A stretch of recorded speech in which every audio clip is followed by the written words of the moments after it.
Bonjour à tous, j'espère que vous allez bien. Pour cette première leçon, aujourd'hui, on va discuter de typicité. On avait déjà vu en classe la typicité objective, donc on va faire un bref résumé. Et ensuite, je vais introduire un nouveau sujet, la typicité subjective. On se rappelle qu'une infraction, elle est là pour décrire un comportement. Donc la typicité, le but, ça va être de déterminer quels sont les éléments qui caractérisent un comportement criminel. Vous allez avoir tout d'abord des éléments qu'on va qualifier d'objectifs. Ces éléments objectifs, c'est des éléments qui sont descriptifs et qu'on peut observer directement. Qui est l'auteur de l'infraction? Quelle action est-ce qu'il doit faire? Quel est le résultat ou l'objet de cette infraction? Tout ça, ça va caractériser les éléments objectifs. Pour les éléments subjectifs, on y reviendra un petit peu plus en détail par la suite, on va avoir des éléments qu'on ne peut pas observer directement. C'est principalement qu'est-ce qui se passe dans la tête de l'auteur de l'infraction. Est-ce qu'il a agi intentionnellement? Est-ce qu'il a agi par négligence? Ça, c'est ce qui va nous intéresser pour les aspects subjectifs de la typicité. Au final, pour pouvoir être condamné, il faut que le comportement de l'auteur soit typique d'une infraction, c'est-à-dire qu'il ait réalisé tous les éléments objectifs et tous les éléments subjectifs de l'acte incriminé. Mais peut-être avant de passer à la typicité subjective, peut-être qu'on va prendre un petit exemple. Prenons l'infraction suivante. L'article 231 du Code pénal, propagation d'une maladie de l'homme. Chaque infraction, elle est composée de deux parties. Première partie, vous allez avoir la description d'un comportement. C'est la partie qui nous intéresse. La deuxième partie, elle comporte la sanction si jamais on est coupable de ce comportement. Et ça, dans le cadre de ce cours, on va moins s'y intéresser. Donc, lisons la description de ce comportement de la propagation d'une maladie de l'homme. Celui qui, par bassesse de caractère, aura propagé une maladie de l'homme dangereuse et transmissible. Donc on voit que là, on est un peu dans l'actualité. Et donc, essayons de regarder quels sont les éléments objectifs qui caractérisent cette infraction. Tout d'abord, vous avez l'action, propager une maladie de l'homme. Pour les éléments objectifs, vous allez tout le temps avoir une action. Qu'est-ce qu'il faut faire? Qu'est-ce qu'il faut réaliser pour commettre cette infraction? On voit ici qu'il n'y a pas d'auteur particulier. Celui qui, ça peut être n'importe qui. Mais ce n'est pas le seul élément objectif. Il faut propager une maladie de l'homme, mais cette maladie de l'homme, elle doit avoir différentes caractéristiques. Il faut qu'elle soit dangereuse. Qu'est-ce que ça signifie dangereuse? Probablement que vous risquiez d'en mourir. Et il faut aussi qu'elle soit transmissible. Et vous avez un dernier élément objectif, ça va être que l'auteur doit avoir agi par bassesse de caractère. Donc si vous réunissez ces trois éléments-là, si vous avez propagé une maladie de l'homme, que cette maladie, elle est dangereuse et transmissible et que vous avez agi par bassesse de caractère, on va pouvoir dire que votre comportement, il est objectivement typique de la propagation d'une maladie de l'homme de l'article 231 CP. Cette étape de déterminer les éléments objectifs d'une infraction, elle est donc primordiale. Vous devez vraiment être très concentré lorsque vous relevez les éléments objectifs de cette infraction. Passons maintenant à la typicité subjective. En droit suisse, vous pouvez être puni, vous pouvez être condamné uniquement si vous avez agi intentionnellement. Ça, c'est l'article 12 alinéa 1 du Code pénal qui nous le dit. Sauf disposition expresse et contraire de la loi, est seul punissable l'auteur d'un crime ou d'un délit qui agit intentionnellement. Il faut faire bien attention. Dans le Code pénal, dans certaines infractions, cette notion d'intentionnalité, elle n'est pas écrite directement. Vous allez retrouver certaines infractions, comme celle qu'on a vue tout à l'heure, où c'est pas écrit intentionnellement. C'est pas grave, même si ça n'est pas écrit, il faut quand même que l'auteur ait agi intentionnellement. Qu'est-ce qu'on entend par Pour qu'un acte soit commis intentionnellement, il faut que l'auteur ait agi avec conscience et volonté. Qu'est-ce que ça signifie? Tout d'abord, la conscience. Ça signifie que l'auteur de l'infraction, il doit avoir conscience du caractère illicite de son acte. Il doit avoir conscience qu'il est en train de réaliser une infraction. Prenons un exemple tout simple. L'article 111 CP nous dit que commet un homicide celui qui intentionnellement tue une personne. Imaginons maintenant que Jean décide de tuer sa sœur Jeanne en lui tirant dessus à bout portant à l'aide d'un pistolet. En appuyant sur la gâchette, Jean sait qu'il va tuer sa sœur Jeanne.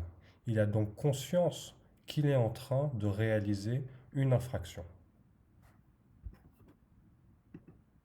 En revanche, si Jean part à la chasse avec sa sœur Jeanne et que tout d'un coup, il voit de l'agitation dans un buisson et qu'il décide de tirer en pensant qu'il s'agit d'un sanglier et qu'il tue en fait sa sœur Jeanne.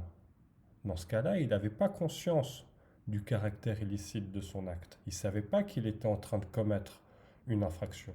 Donc dans ce cas-là, il n'a pas agi avec conscience. Et s'il n'a pas agi avec conscience, son comportement ne peut pas être intentionnel. Et donc, il n'a pas réalisé l'élément subjectif. Et donc, son comportement n'est pas typique de l'article 111 du Code pénal, l'homicide. Il peut être typique d'une autre infraction, mais pas de celle-ci. Pourquoi? Parce qu'il faut qu'il ait agi intentionnellement. Et cette intentionnalité, elle implique la conscience. Donc l'intentionnalité, elle implique la conscience, mais elle implique aussi la volonté. La volonté, ça signifie que l'auteur doit vouloir la réalisation de l'infraction. En d'autres termes, il doit être libre de toute contrainte extérieure.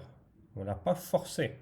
Par exemple, Jean, on ne l'a pas forcé à tuer sa sœur Jeanne, à lui tirer dessus. De plus, ça signifie que vous devez avoir aucune altération de votre état mental qui vous empêche de comprendre, qui modifie votre volonté. Par exemple, par le fait d'une maladie, vous êtes somnambule, ou suite à une consommation de drogue, de produits stupéfiants ou d'alcool, ou si par exemple vous avez pris des médicaments qui modifient votre état mental. On va voir maintenant qu'il existe différents niveaux de volonté.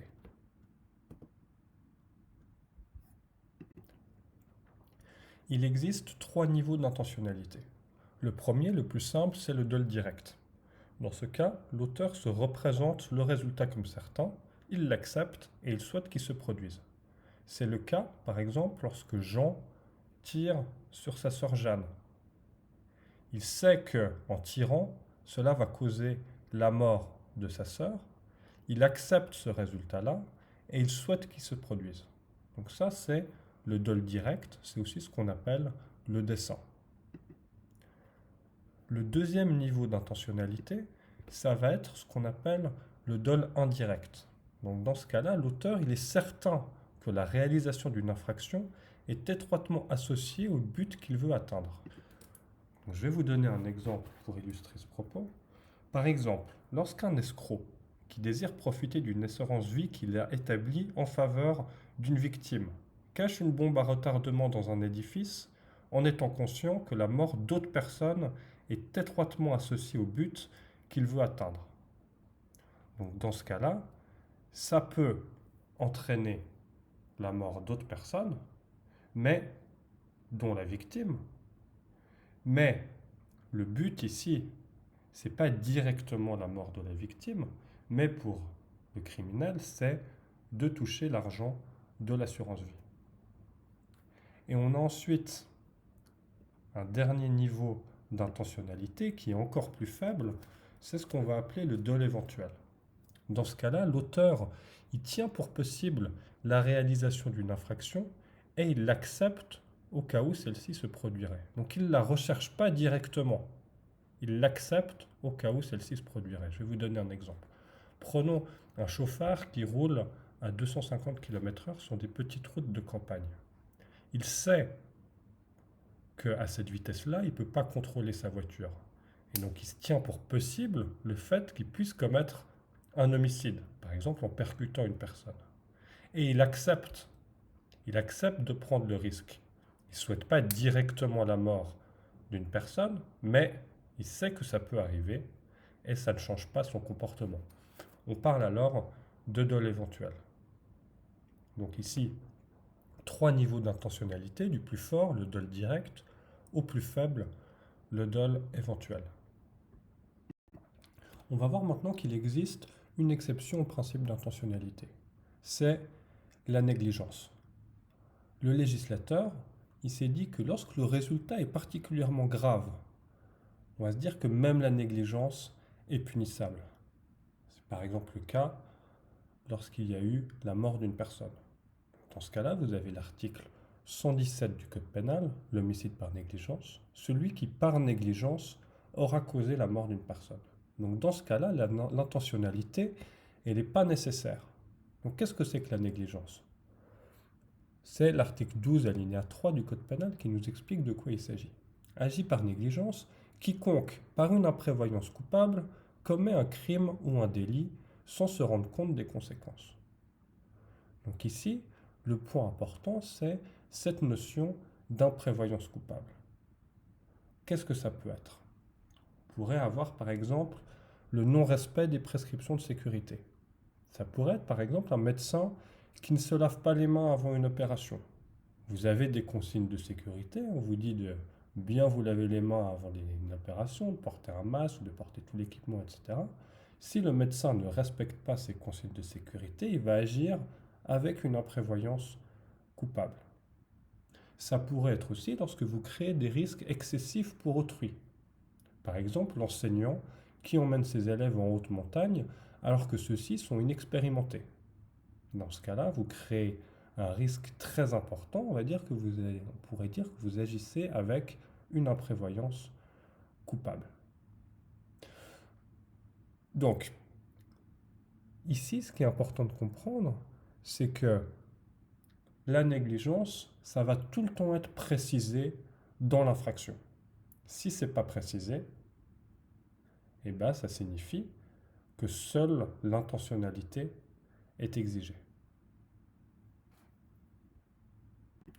Donc pour résumer, lorsqu'une infraction peut être commise par négligence, c'est précisé à chaque fois dans le descriptif de l'infraction. Si ce n'est pas précisé par négligence, ça signifie qu'il faut avoir agi intentionnellement. De plus, vous pouvez être puni pour négligence uniquement si vous avez agi par imprévoyance coupable. On va voir maintenant qu'il existe deux niveaux de négligence. Le premier niveau, c'est ce qu'on va appeler la négligence consciente.